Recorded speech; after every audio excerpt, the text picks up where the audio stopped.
Doctor நீங்க எல்லாம் பேசுறதுக்கு அப்புறம் நான் என்ன பேசுறது, அவ்வளவு அருமையா பேசிட்டீங்க. இங்க வந்திருக்கிற டாக்டர்கள் அனைவருக்கும், பெரியவர்களுக்கும், தாய்மார்களுக்கும், சகோதர சகோதரிகளுக்கும் என்னுடைய அன்பான மாலை வணக்கம். சகோதரி டாக்டர் சந்திரலேகாவுடைய வளர்ச்சி நம்பிக்கை வைக்குது. ஒவ்வொரு ஆணின் வெற்றிக்கு பின்னாடி பெண் இருப்பான்னு சொல்லுவாங்க. இங்க ஒரு பெண்ணின் வெற்றிக்கு முன்னாடி ஒரு ஆண் இருக்காரு. அதுதான் அவருடைய கணவர் டாக்டர் வேலுச்சாமி அவர்கள். ரொம்ப மகிழ்ச்சியா இருக்குது. அருணோட வளர்ச்சி எல்லாம் பாக்கியல. இங்க ரியல் ஹீரோன்னு பார்த்தா டாக்டர் ராஜசுந்தரம் தான். நீங்க ஒரு டாக்டராகவும் இல்லாம, நீங்க டாக்டரா மட்டும் இல்லாம ஒரு பெரிய மனிதாபிமானம் கொண்ட ஒரு என்ன சொல்றது, ஒரு மனித நேயம் கொண்ட ஒரு நல்ல உள்ளத்துக்கு சொந்தக்காரராக இருக்கிறீங்க. அதுதான் ரொம்ப முக்கியம். இங்க பேசின பேஷன்ஸ் எல்லாம் அவங்களுடைய எக்ஸ்பீரியன்ஸை சொல்லி ரொம்ப நிகழ்ச்சியா இருந்தது.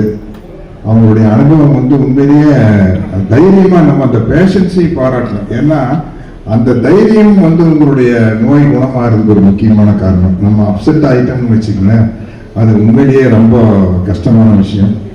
ஏன்னா உலகத்துல எத்தனையோ வியாதிகள் இருக்குது. ரொம்ப பயமுறுத்தப்படுற ஒரு வியாதியே இந்த கேன்சர் தான். அதுக்கு நாங்களும் காரணம். சினிமாவில் ஆரம்பிச்சு கேன்சரா அப்படிங்கிறது, அதை ரொம்ப பெருசு பண்ணி இன்னைக்கு அந்த கேன்சருக்கு நிறைய ட்ரீட்மெண்ட் வந்துருச்சு. எனக்கே நிறைய பேருக்கு எப்படி கியூர் ஆயிருக்காங்க அப்படின்னு தெரிஞ்சது. நான் டாக்டர் ராஜசுந்தரத்துக்கிட்ட கேட்டேன், எங்க டாக்டர் இந்த கீமோ கொடுக்கறத ரொம்ப கஷ்டமா இருக்குன்னு இல்லைங்க, ரொம்ப பெயின்ஃபுல்லா இருக்குல்ல அப்படின்னு.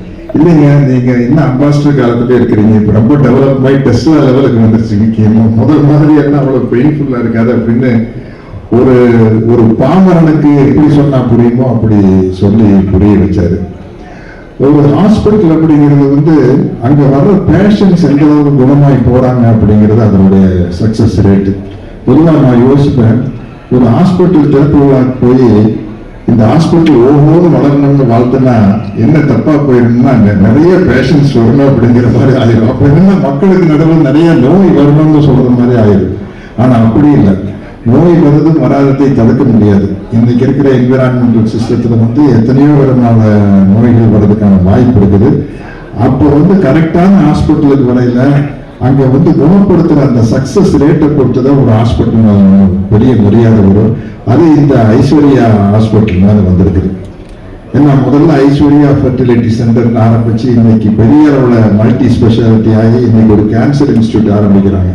இந்த ஐஸ்வர்யா ஃபெர்டிலிட்டி சென்டர் எந்த அளவுக்கு ஆகி போச்சுன்னா, முதல் மினரல் வாட்டர் வந்தப்பங்க அதுக்கு பேர் பிஸ்லரி. இன்னைக்கு கூட எங்க சினிமாவில் சார் பிஸ்லரி வாங்கிட்டு வரேன் சார், எதுக்கு சார், ஏதாவது தண்ணி கொடுத்து தொண்டை உங்களுக்கு சளி பிடிச்சி போகுது, இந்தாங்க சார் பிஸ்லரி வாட்டர்னா அது பிஸ்லரியா இருக்காது, அது பிராண்டு வேறையா இருக்கும். ஆனா மினரல் வாட்டர்னால அது பிஸ்லரிங்கிற மாதிரி ஆயிடுச்சு. அது மாதிரி ஃபெர்டிலிட்டி சென்டர் அப்படின்னால ஐஸ்வர்யா அப்படிங்கிற மாதிரி ஆயிருக்கு. வேற ஃபெர்டிலிட்டி சென்டருக்கு போனாலும் கூட ஃபெர்டிலிட்டி சென்டருக்கு பேர் ஐஸ்வர்யா அப்படிங்கிற மாதிரி ஒரு பிராண்டை கிரியேட் பண்றது ரொம்ப பெரிய விஷயம். இங்க பேசின இங்க இவ்வளவு ரொம்ப டச்சிங்கா நடக்க வேண்டிய ஒரு விழா பேஷன்ஸ் எல்லாம் பேசுறது தான் எனக்கு ரொம்ப பெரிய விஷயமா இருந்தது. எனக்கு அவங்க முதல்ல பேசினார் ஒரு பேஷண்ட் பேரெல்லாம் எனக்கு டக்குன்னு ஞாபகத்துக்கு வரல. எல்லாருமே டாக்டரை பத்தி பெரிய அளவில் புகழ்ந்து பேசினாங்க. நிறைய பேர் எமோஷனல் ஆனாங்க. டெஃபினட்டா நான் ஒரு கேன்சர் பேஷண்டா இருந்து கியூர் ஆயிருந்து இங்க பேசினேன், என்னாலையும் கூட பேச முடிஞ்சிருக்காது, ரொம்ப ஜோக் ஆகிருப்பேன். டெஃபினட்டா அந்த மாதிரி தான். ஆனா அப்படி இருக்கிறதையும் கூட பேஷண்ட்ஸ் ஜோக் அடிச்சு என் படத்தினுடைய டைலாக் எல்லாம் பேசி என்னம்மா கண்ணு சௌக்கியமானு கேட்டா ஐஸ்வர்யா கேன்சர் சென்டருக்கு வந்துட்டு போனதுக்கு அப்புறம் ஆமாம்மா கண்ணு சௌக்கியம் தான் அப்படின்னு சொல்ல முடியும் அப்படின்னாங்க. அது மாதிரி நம்ம ஒரு நல்ல வசனத்துக்கு நடிகர்கள் காலரை தூக்கி விட்டு கூடாது. இந்த வசனத்துக்கு சொந்தக்காரர் ரைட்டர் விசு. நான் எப்பவுமே சொல்லிடுவேன், இது சத்யராஜின் முகத்தின் மூலமா வந்திருக்கலாம், ஆனா இதுக்கு சொந்தக்காரர் ரைட்டர் விசு தான். அதே மாதிரி என் கேரக்டரையே புரிஞ்சுக்க மாட்டேங்கிறீங்களா அப்படின்னா அந்த வசனத்துக்கு சொந்தக்காரர் மணிவண்ணன். நான் என் முகத்தின் மூலமா வந்திருக்குது, அவ்வளவுதான். அதுதான் முக்கியமான காரணம். இந்த டயலாக் எந்த அளவுக்கு ஆகி போச்சுன்னா, நம்ம தமிழக முதல்வர் டாக்டர் ஸ்டாலின் அவர்கள் ஒரு நிகழ்ச்சியில பேசியத நாங்க யாருக்கும் பயப்பட மாட்டோம், எங்க கேரக்டரையே புரிஞ்சுக்க மாட்டேங்கிறீங்கன்னு சொல்லி அது பயங்கர கிளாஸ் போட்டு அது இப்ப ரொம்ப வைரல் ஆயிருச்சு. என்னடா சிஎம்ஏ இந்த டயலாக் சொல்லிட்டாரு அப்படிங்கிற மாதிரி ரொம்ப நிகழ்ச்சியா இருந்தது. இந்த ஹாஸ்பிட்டல் எனக்கு சுத்தி காட்டினாங்க, அவ்வளவு அற்புதமா இருந்தது, அவ்வளவு லேட்டஸ்ட் டெக்னாலஜி. இதுக்கு முன்னாடி பேசினவர் அவரு நம்ம ஸ்கூல் வாத்தியார் பிஎஸ்சியில படிச்சவர், எங்க இருக்காருன்னு தெரியல, ரொம்ப அருமையா பேசினார். அவர் பேசும்போது என்ன சொல்றாருன்னா, அவர் சொன்னாரு நான் கவர்மெண்ட் ஆர்ட்ஸ் காலேஜில் படிச்ச கோயம்புத்தூர்ல அவரு பிஎஸ்சியில படிச்சார் அப்படின்னு. நான் கவர்மெண்ட் ஆர்ட்ஸ் காலேஜில் படிச்சது 71 இருந்து 74 வரைக்கும் நினைக்கிறேன். அவர் என்ன விட ரொம்ப ஜூனியர். அவர் ஒரு நல்ல விஷயத்த சொன்னாரு, இன்னைக்கு டாக்டர்ஸ் கம் இன்ஜினியர் அப்படிங்கிற மாதிரி ஒரு டெக்னாலஜி ஆகி போச்சு. டாக்டர்ஸ் கம் இன்ஜினியர், அதே மாதிரி மேனேஜ்மெண்ட் நடத்துறவங்க வந்து டாக்டர்ஸ் கம் எம்பிஏ, அந்த மாதிரி ஒரு பிசினஸ் மேனேஜ்மெண்ட் தெரிஞ்சிருக்கணும். அப்போதான் வந்து வியாபார ரீதியாகவும் நல்லா ஒரு ஹாஸ்பிட்டல் நடத்த முடியும். டெக்னிக்கலாக வந்து வெறும் மருத்துவம் மட்டும் தெரியாம அவர் ஒரு இன்ஜினியராகவும் இருந்தாங்க. அந்த எக்யூப்மெண்ட்ஸ் எல்லாம் யூஸ் பண்றது வந்து ரொம்ப கஷ்டமான விஷயம். அதை தெரிஞ்சுக்கிறது வந்து டாக்டருக்கு படிக்கிறது கூட ரொம்ப கஷ்டமான விஷயம் அப்படிங்கிறது தான்.